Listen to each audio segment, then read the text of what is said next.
Welcome to Sugosha Media News, your quick briefing on the top defense technology and global security headlines for 20th of April.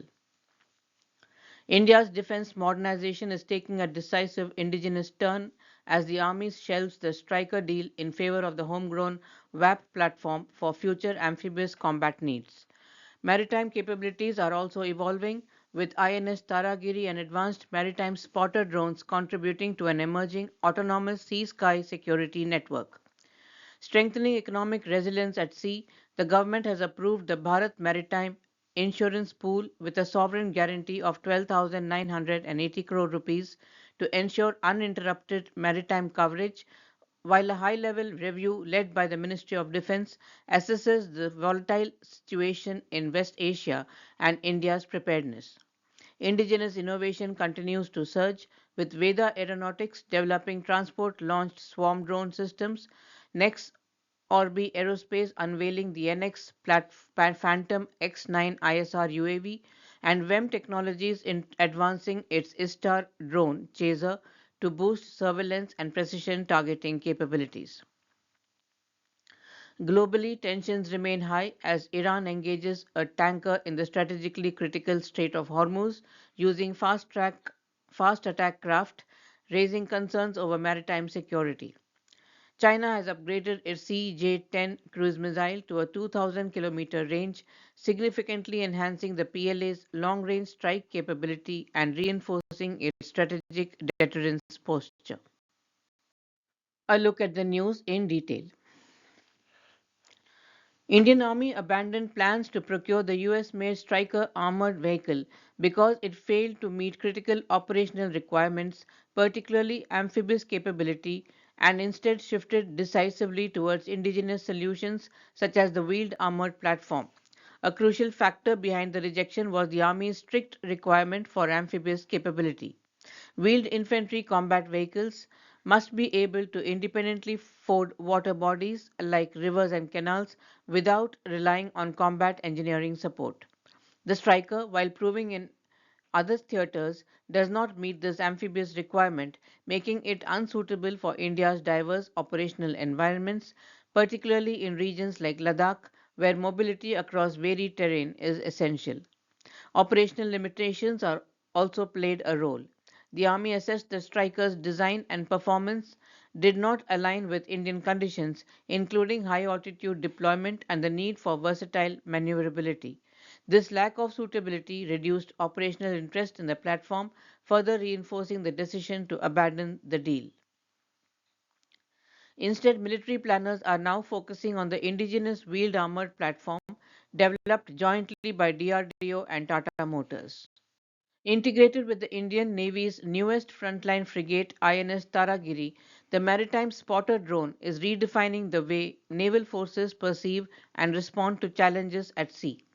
By transforming the vessel into a distributed intelligence, surveillance, and reconnaissance node, the system extends situational awareness far beyond the ship's immediate horizon.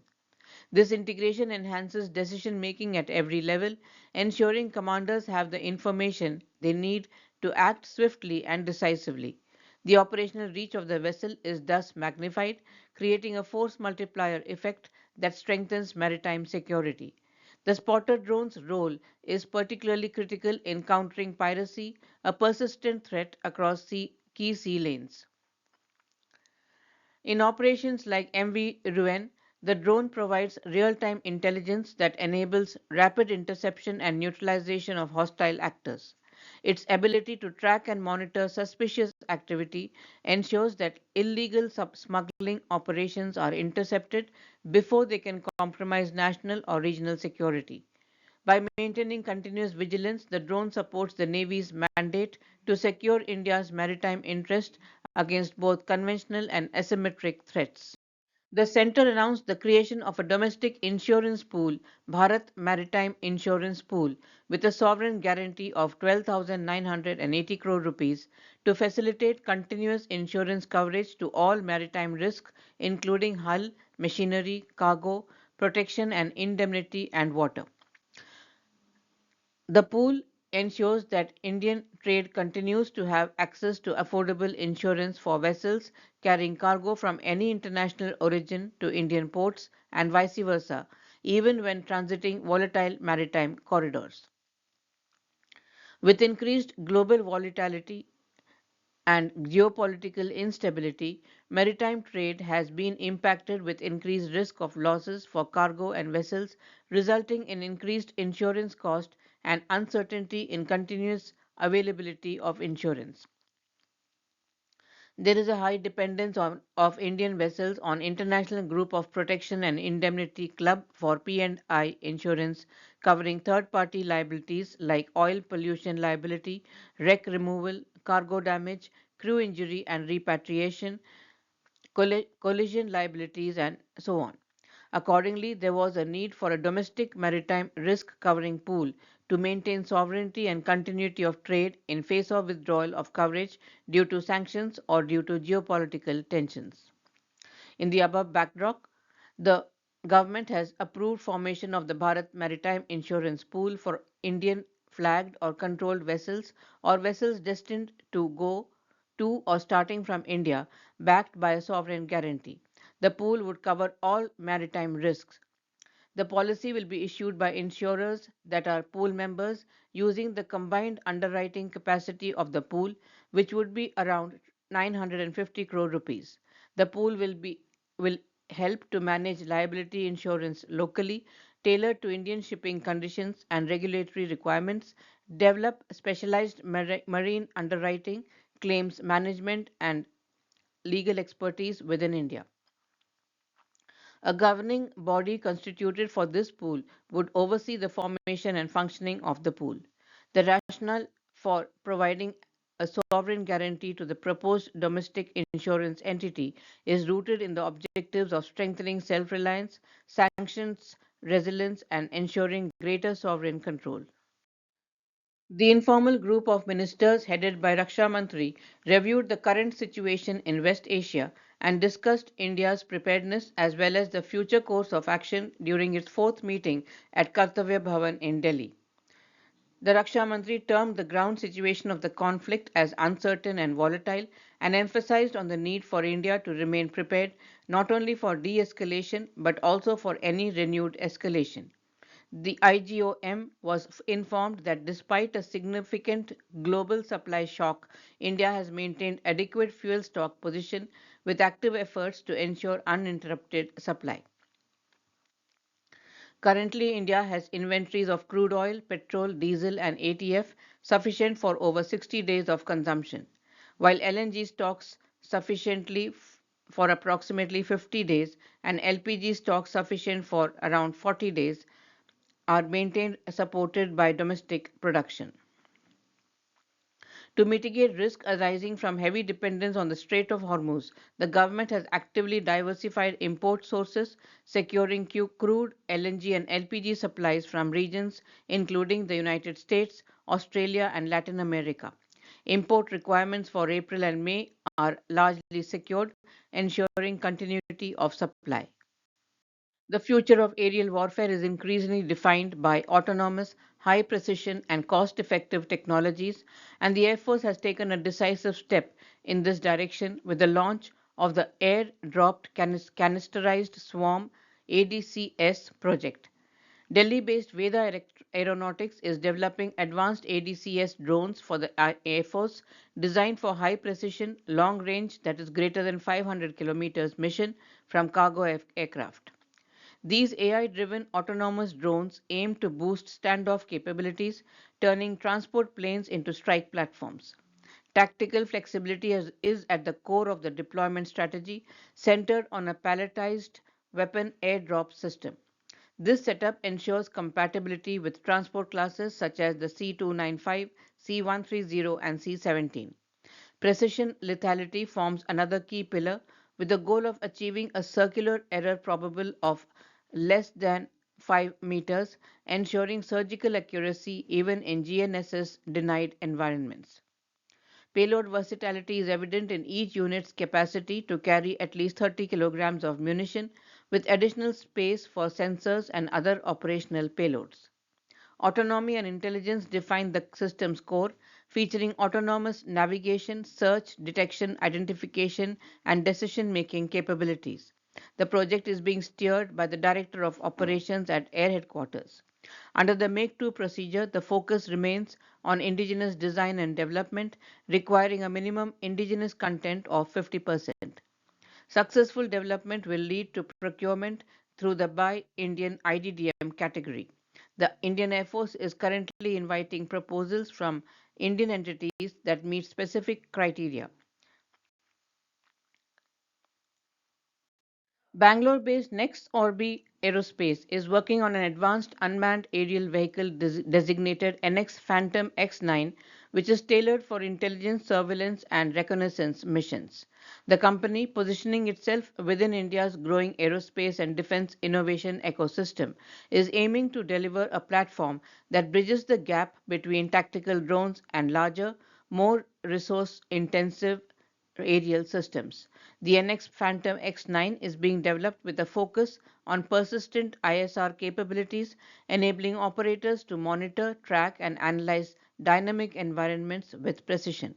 The UAV is expected to combine endurance with agility, allowing it to operate across diverse mission profiles. NeXorbi Aerospace is designing the NX Phantom X9 to carry a suite of advanced payloads, including electro-optical sensors, infrared systems, and synthetic aperture radar. This versatility ensures that the platform can adapt to both military and civilian applications, ranging from border surveillance and maritime domain awareness to disaster response and infrastructure monitoring.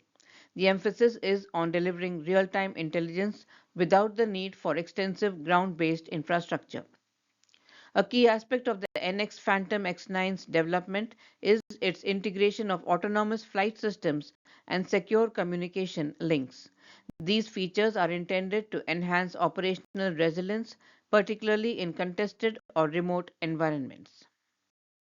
WHAM Technologies has taken a significant step forward in India's Indigenous Unmanned Aerial Systems program with the advancement of its ISTAR drone named Chaser. Designed to provide intelligence, surveillance, target acquisition, and reconnaissance capabilities, Chaser represents a strategic push towards self reliance in high end aerial platforms that can support both military and homeland security operations. Chaser is conceived as a multi role platform capable of persistent surveillance and precision target acquisition. Its ISTAR configuration allows it to integrate seamlessly into network centric operations, providing commanders with real time intelligence across diverse terrains. The drone is expected to enhance situational awareness by combining electro optical sensors, synthetic aperture radar, and secure communication systems, ensuring that data collected can be rapidly processed and disseminated to decision makers. This makes Chaser a force multiplier in both conventional and asymmetric conflict scenarios. News from the war zone. Iranian forces have escalated maritime confrontation in the Strait of Hormuz by directly engaging a commercial tanker without warning, signaling a shift towards more aggressive enforcement of control over one of the world's most critical shipping corridors. This action raises the risk of miscalculation and disruption to global energy flows, with immediate implications for freedom of navigation and regional stability. Iranian authorities announced on 18th of April the reimposition of strict control over the Strait of Hormuz, making transit conditional upon authorization. This posture does not amount to a complete closure of the passage, yet it produces a comparable effect for commercial operators by introducing a level of risk and uncertainty sufficient to disrupt traffic. The geographic configuration of the strait increases vessel vulnerability. At its narrowest point, it spans roughly 33 kilometers with separated shipping lanes that constrain navigation routes. Tankers, often exceeding 250 meters in length and powered by low speed diesel engines optimized for endurance, have limited maneuverability. When faced with fast attack craft capable of exceeding 40 knots, the imbalance becomes immediate. Under such conditions, even limited hostile action can generate disproportionate operational effects. China has introduced an upgraded CJ-10 land attack cruise missile with a range exceeding 2,000 kilometers, enhancing the PLA's long-range precision strike capabilities and deterrence in the Indo-Pacific. Comparable to the US Tomahawk, the new CJ-10 can target command centers, air bases, logistic hubs, and other critical infrastructure deep within adversary territory. Improved propulsion and guidance extend its operational reach beyond previous estimates, supporting China's shift towards deeper strikes and stronger anti access strategies. Now, a quick wrap of the news for today. India is sharpening its defense edge by prioritizing indigenous capability, with the Indian Army backing the WhAP platform over imported systems, while maritime security gets a boost through INS Taragiri and drone led sea sky integration. Economic security at sea is reinforced with the approval of the Bharat Maritime Insurance Pool, even as the Ministry of Defense reviews the evolving situation in West Asia. Indigenous innovation is accelerating with VEDA Aeronautics, NeXorbi Aerospace, and WHAP technologies advancing next generation drone and swarm warfare capabilities. Globally, tensions rise as Iran targets a tanker in the Strait of Hormuz. China enhances its long range strike reach with an upgraded CJ 10 cruise missile, signaling a sharper strategic posture. At Sugosha Media, we simplify complexity. From decoding defense policies to enabling market entry and structuring offsets, we help organizations move from strategy to execution in India's aerospace and defense ecosystem. Our focus is clear, tur- turning regulatory understanding into business outcomes. We look forward to partnering in shaping the next phase of growth in this sector. Thank you.